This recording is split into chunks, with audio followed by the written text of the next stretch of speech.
사도신경으로 신앙 고백하심으로 8월 11일 화요일 새벽 예배를 시작하겠습니다. 나는 전능하신 아버지 하나님, 천지의 창조주를 믿습니다. 나는 그의 유일하신 아들, 우리 주 예수 그리스도를 믿습니다.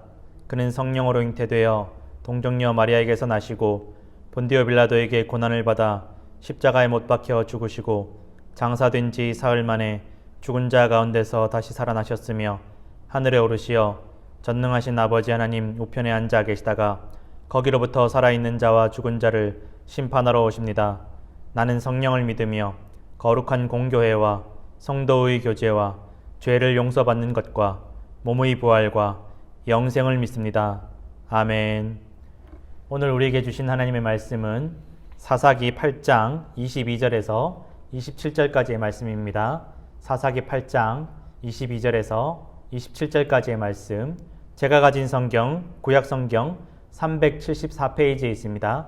사사기 8장 22절에서 27절까지의 말씀 제가 봉독해 드리겠습니다. 그때에 이스라엘 사람들이 기드온에게 이르되 당신이 우리를 미디안의 손에서 구원하셨으니 당신과 당신의 아들과 당신의 손자가 우리를 다스리소서 하는지라. 기드온이 그들에게 이르되 내가 너희를 다스리지 아니하겠고 나의 아들도 너희를 다스리지 아니할 것이요 여호와께서 너희를 다스리시리라 하니라. 기드온이 또 그들에게 이르되 내가 너희에게 요청할 일이 있으니 너희는 각기 탈취한 귀고리를 내게 줄지니라 하였으니 이는 그들이 이스마엘 사람들이므로 금 귀고리가 있었음이라. 무리가 대답하되 우리가 즐거이 드리리이다 하고 겉옷을 펴고 각기 탈취한 귀고리를 그 가운데에 던지니 기드온이 요청한 금 귀고리의 무게가 금 1700세겔이요 그 외에 또 초승달 장식들과 폐물과 미디안 왕들이 입었던 자색 의복과 또 그 외에 그들의 낙타목에 둘렸던 사슬이 있었더라. 기드온이 그 금으로 에봇 하나를 만들어 자기의 성읍 오브라에 두었더니 온 이스라엘이 그것을 음란하게 위함으로 그것이 기드온과 그의 집에 올무가 되니라. 아멘. 하나님께서 오늘도 이 말씀으로 우리에게 귀한 은혜를 부어주실 것을 믿습니다. 아멘. 하나님께서 이스라엘 백성들에게 그들을 미디안에서 구원하신 분이 하나님이심을 알게 하시기 위해서, 하나님께서 그들을 돕고 계심을 깨닫게 하시기 위해서 32,000명의 이스라엘 군사들 중에 300명만 남기고 다 돌려보내시고 그 300명만으로 메뚜기 떼처럼 많은, 해변의 모래처럼 많은 그 미디안과 아말렉 사람들을 물리치고 큰 승리를 얻게 하셨습니다.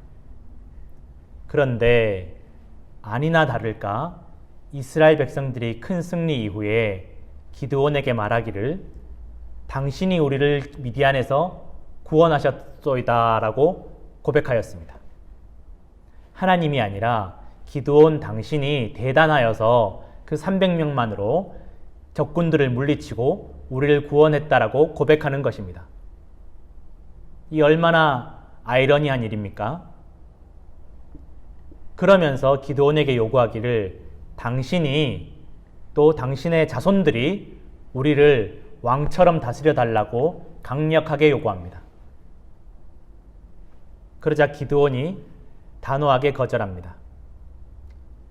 나와 내 자손들이 너희를 다스리지 않을 것이고 오직 여호와께서 너희를 다스리실 것이다. 기드온의 이 고백이 너무도 아름답고 영적으로 대단해 보입니다. 사람들의 유혹을 물리쳐버립니다. 권력에 대한 유혹을 물리쳐버립니다. 그런데 여기에서 끝났더라면 참 좋았을 텐데 기드온이 여기에서 끝나지 않고 이스라엘 백성들에게 재물을 요구합니다. 너희에게 금 귀고리가 있으니 적군들에게 빼앗은 그 금 귀고리를 나에게 달라. 그리고 어마어마한 금 귀고리를 기드온이 이스라엘 백성들로부터 거두어 드립니다. 권력은 거절하였지만 재물을 요구합니다. 거기서 끝난 것이 아니라 그 금 귀고리를 이용해서 에봇을 만듭니다. 이 에봇이 무엇이냐 하면 하나님께서 광야에서 이스라엘 백성들에게 성소와 성막, 제사장들에 대해서 설명해 주실 때에 제사장이 입는 복장 중에 하나가 바로 이 에봇입니다. 제사장이 성소에 들어갈 때 또 하나님의 뜻을 여쭈러 들어갈 때에 착용하던 것이 바로 이 에봇입니다. 그런데 제사장이 아닌 기드온이 제사장만이 입을 수 있는, 더군다나 성소가 있는 실로와는 정반대에 있는 기드온의 집 오브라에 이 에봇을 만들어서 가지고 있었다라는 것입니다. 마치 하나님의 뜻이 나와 함께 있다라고 과시하듯이 또 다른 제사장인 것처럼, 또 다른 하나님의 사자인 것처럼 그렇게 에봇을 만들어서 자신의 집에 두었다라는 것입니다. 이것은 큰 문제입니다. 영적으로 굉장히 큰 문제입니다. 이스라엘 백성들의 마음이 나뉘어질 수도 있고, 또 이스라엘 백성들이 이 에봇을 우상 숭배할 수도 있는 일인데, 이 기드온이 자신의 욕심으로 말미암아, 욕망으로 말미암아 허락되지 않은 선을 넘어가 버린 것입니다. 결국 아니나 다를까 이스라엘 백성들이 이 에봇을 음란하게 섬겼다라고, 숭배하였다라고, 우상 숭배하였다라고 기록하고 있습니다. 사람의 자그마한 욕망 하나가 나 자신과 우리 가정과 수많은 사람들의 믿음을 얼마나 무너뜨릴 수 있는 일인지 이 성경의 기록을 통해서, 기드온을 통해서 우리는 잘 알 수 있습니다. 기드온은 말로는 하나님께서 너희를 다스리실 것이다 라며 권력을 거절하였지만 그의 속으로는 어마어마한 욕망이 있었던 것입니다. 재물도 누리고 싶었습니다. 그리고 하나님의 뜻이 나에게 있는 것처럼 비록 왕의 자리에는 오르지 않았지만 그 모든 권력을 누리고 싶었습니다. 사람들에게 존경받고 싶었습니다. 그리고 또한 기드온은 많은 아내들을 두고 자녀를 70명이나 두었습니다. 왕이 아니었지만 왕 같은 생활을 한 사람이 기드온이었습니다. 결국 기드온은 말과 행동이, 말과 속마음이 다른 사람이었던 것입니다. 우리도 이러한 기드온의 모습을 본받지 않도록 늘 하나님 앞에서 겸손히 기도하고 깨어 있어야 할 줄로 믿습니다. 그리고 기드온이 이렇게 에봇을 만든 것으로 말미암아, 그가 욕심을 부린 것으로 말미암아, 인간적인 욕망을 가진 것으로 말미암아 기드온의 가정에, 기드온의 후손들에게 이것이 올무가 되었다라고 기록되어 있습니다. 기드온이 죽고 나서 이스라엘 백성들의 마음이 기드온과 그의 자손들에게서 떠났습니다. 더 이상 후대하지 않았다라고 기록되어 있습니다.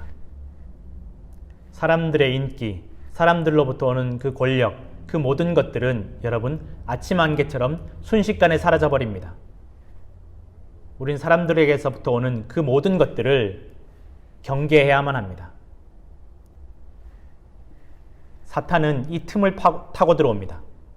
우리 마음속에 있는 작은 욕망, 그리고 사람들이 우리에게 보내준 지지, 인기, 명예, 권력, 이 모든 것들 여러분 우리는 단호히 물리쳐야 할 줄로 믿습니다. 우리가 스스로 하나님 앞에 겸손하며 모든 영광을 하나님께 돌려야 할 줄로 믿습니다. 예수님께서 이 믿음의 본을 아주 잘 보여주셨습니다. 사탄에게 시험 받으실 때 단호하게 사탄의 시험을 물리치셨습니다. 사탄의 유혹을 물리치셨습니다. 마태복음 4장 10절의 말씀입니다. 이에 예수께서 말씀하시되 사탄아 물러가라. 기록되었으되 주 너의 하나님께 경배하고 다만 그를 섬기라 하였느니라. 아멘. 여러분, 우리의 마음 가운데 오직 주님만 경배하고 주님만 섬기는 마음으로 가득해야 될 줄로 믿습니다. 조그마한 욕심도 욕망도 십자가 앞에 다 내려놓아야 할 줄로 믿습니다. 결국은 기드온이 죽은 이후에 기드온의 자녀들 가운데, 후손들 가운데 큰 사건이 일어납니다.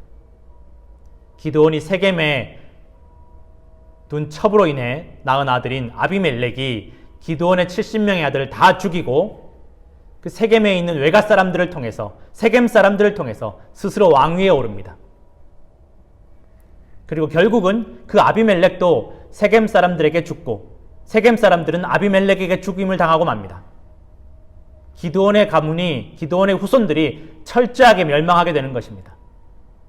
여러분, 사람으로부터 온 권력은, 인간적으로 얻어낸 권력과 명예와 인기는 헛될 수밖에 없습니다. 허무할 수밖에 없습니다. 오직 하나님께서 우리에게 복을 주실 때 우리가 겸손히 하나님께 엎드려서 하나님께서 우리의 믿음을 보시고 우리의 마음의 중심을 보시고 우리에게 주신 그 놀라운 평안과 축복만이 여러분 영원할 줄로 믿습니다. 건강할 줄로 믿습니다. 억지로 인간적인 방법으로 얻어낸 그 모든 축복들은 여러분 우리에게 독이 될 수밖에 없음을 기억하시기를 간절히 부탁드립니다. 그래서 우리는 오늘도 기도하고 예배하며 우리의 마음의 중심을 하나님 앞에 겸손히 낮추어야 될 줄을 믿습니다. 그리고 나 자신이 높아지려는 그 어떠한 욕망도 내려놓아야 할 줄로 믿습니다. 오직 주님만 경배하고 주님만 섬기는 그러한 겸손한 마음의 중심, 믿음의 중심을 가지시는 우리 모든 성도들 되시기를 간절히 부탁드립니다. 그리하면 세상이 주지 못하는 놀라운 평안을 하나님께서 우리에게 허락하여 주실 줄로 믿습니다. 예수님께서 이러한 약속을 우리에게 해주신 줄로 믿으시기를 부탁드립니다. 평안을 너희에게 끼치노니 곧 나의 평안을 너희에게 주노라. 내가 너희에게 주는 것은 세상이 주는 것과 같지 아니하니라. 너희는 마음에 근심하지도 말고 두려워하지도 말라. 아멘. 여러분, 주님께서 주시는 평안, 주님께서 주시는 은혜, 주님께서 주시는 복, 주님께서 주시는 그 모든 능력은 세상이 빼앗지 못합니다. 세상이 주는 것과 분명히 다름을 믿으시길 바랍니다. 세상의 것들은 다 지나가고 사라져버립니다. 그러나 주님께서 주시는 것은 영원한 줄로 여러분 믿으시기를 간절히 부탁드립니다. 오늘도 말씀 의지하시고 오직 주님만 믿으시고 주님만 의지하시며 주님만 경배하시는 우리 모든 성도들 되시기를 간절히 부탁드립니다. 함께 기도하겠습니다. 하나님 아버지 감사합니다. 오늘도 말씀 가운데 우리에게 귀한 은혜를 부어주시기를 간절히 원합니다. 주님, 우리의 말과 행동이, 우리의 마음의 중심이 주님, 온전히 주님 앞에서 더욱 겸손하게 하시고 오직 주님께 영광을 돌리며 주님만 섬기며 경배하는 우리의 마음의 중심이 되게 하여 주옵시고 우리의 믿음이 되게 하여 주옵소서. 그리하여서 주님께서 우리에게 주시는 그 모든 은혜와 평강을 누리는 우리 모든 성도들 되게 하여 주옵소서. 주여, 우리를 도우시고 지금도 살아계셔서 우리와 함께 하시는 주님을 늘 기억하게 하여 주옵소서. 사람의 힘이 아니라 눈에 보이는 것들이 아니라 오직 주님께서 우리를 돕고 계심을 늘 기억하게 하여 주옵시고 늘 감사하게 하여 주옵소서. 오늘도 모든 것 주님께 의지하오며 주님께서 가르쳐 주신 기도로 새벽 예배를 마칩니다. 하늘에 계신 우리 아버지, 아버지의 이름을 거룩하게 하시며 아버지의 나라가 오게 하시며 아버지의 뜻이 하늘에서와 같이 땅에서도 이루어지게 하소서. 오늘 우리에게 일용할 양식을 주시고 우리가 우리에게 잘못한 사람을 용서하여 준 것 같이 우리 죄를 용서하여 주시고 우리를 시험에 빠지지 않게 하시고 악에서 구하소서. 나라와 권능과 영광이 영원히 아버지의 것입니다. 아멘.